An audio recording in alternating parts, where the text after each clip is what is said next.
கிறிஸ்துவுக்குள் பிரியமானவர்களே, அநேக வேளைகளிலே நம்முடைய பாவத்தின் நிமித்தம் நாம் மீண்டும் மீண்டும் வெட்கி தலை குனிந்து போகின்றோம்.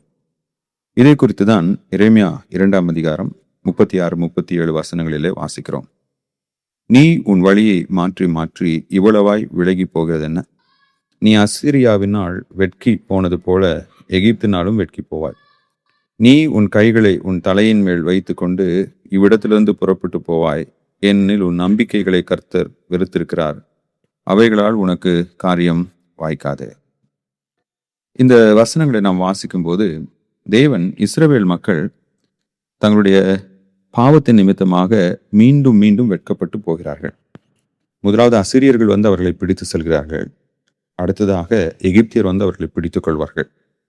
எரேமியாவுடைய நாட்களிலே பாபிலோனியர்களும் வந்து அவர்களை பிடித்துக் கொண்டார்கள். அவர்கள் கர்த்தருக்கு விரோதமாக பாவம் செய்தபடினாலே அவருடைய பாவம் அவர்களை பிறருக்கு முன்பதாக வெட்கி தலை குனியும்படியாக செய்தது. நம்முடைய வாழ்க்கையிலும் கூட நாம் கர்த்தருக்கு விரோதமாக பாவம் செய்கையில் தேவன் நம்முடைய பாவத்தை தண்டிக்கும் போது அநேக மனிதர்களுக்கு முன்பதாக நாம் வெட்கி நாணம் அடைய வேண்டியதாய் இருக்கும். இருப்பினும் நாம் தேவனை தேடும் போது தேவன் அந்த பாவத்தின் சாபத்திலிருந்து நம்மை விடுவிக்கிறவராக இருக்கிறார். இரண்டாவதாக, நம் பாவங்கள் நம்மை ஆசீர்வாதங்களை இழக்க செய்திடும். Our sins will cause us to lose our blessings. நீ உன் கைகளை உன் தலையின் மேல் வைத்துக் கொண்டு இவ்விடத்திலிருந்து புறப்பட்டு போவாய். ஏனெனில் உன் நம்பிக்கைகளை கர்த்தர் வெறுத்திருக்கிறார், அவைகளால் உனக்கு காரியம் வாய்க்காது. இஸ்ரவேல் மக்கள் கானானிய தெய்வங்களுக்கு பின்பதாக சென்றதற்கு ஒரு காரணம், அந்த தெய்வங்களினால் அவர்களுக்கு சுப வாழ்வு கிடைக்கும் என்று, அவர்கள் ஆசீர்வதிக்கப்படுவார்கள் என்று.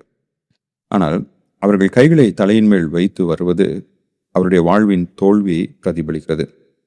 சில வேளைகளிலே ஒரு விளையாட்டை நாம் பார்த்து கொண்டிருக்கிறோம் என்றால், இல்லை என்றால் ஒரு தேர்தல் முடிவை நாம் பார்த்து கொண்டிருக்கிறோமே என்றால், இல்லை என்றால் ஒரு பரீட்சையிலே நம்முடைய மதிப்பெண்ணை நாம் பார்த்து கொண்டிருக்கிறோமே என்றால், நாம் அதில் தோல்வி அடையும் போது, நாம் எதிர்பாராத ஒரு தோல்வி நமக்கு நேரும் போது நம்முடைய கைகளை தலையின் மீது வைத்துக் கொள்வது வழக்கம்.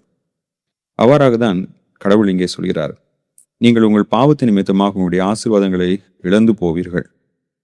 நீங்கள் எவைகளை தேடி ஓடுகிறீர்களோ அவைகள் உங்களை தோற்கடிக்கும். அப்போது உங்களுடைய கைகளை உங்கள் தலைகளின் மீது வைத்து, ஐயோ, நான் என் ஆசீர்வாதங்களை இழந்து போய்விட்டேனே என்று சொல்வீர்கள். இஸ்ரவேல் மக்கள் தேவன் அவர்களுக்கு கிருபையாய் கொடுத்த அந்த பரிசுத்த பூமியை தங்களுடைய பாவத்தின் நிமித்தமாக இழந்து போனார்கள். நம் பாவங்கள் நம்மை வெட்கப்படுத்துவது மட்டுமல்லாமல் தேவன் அருளிய மேலான ஆசீர்வாதங்களை இழக்க செய்திடும். ஆனால் அதே சமயம் நாம் மனம் திரும்பும் போது நமக்கு வெட்கத்தை அல்ல, தேவன் நமக்கு ஆசீர்வாதத்தை கொடுத்து நம்மை உயர்த்துகிறார்.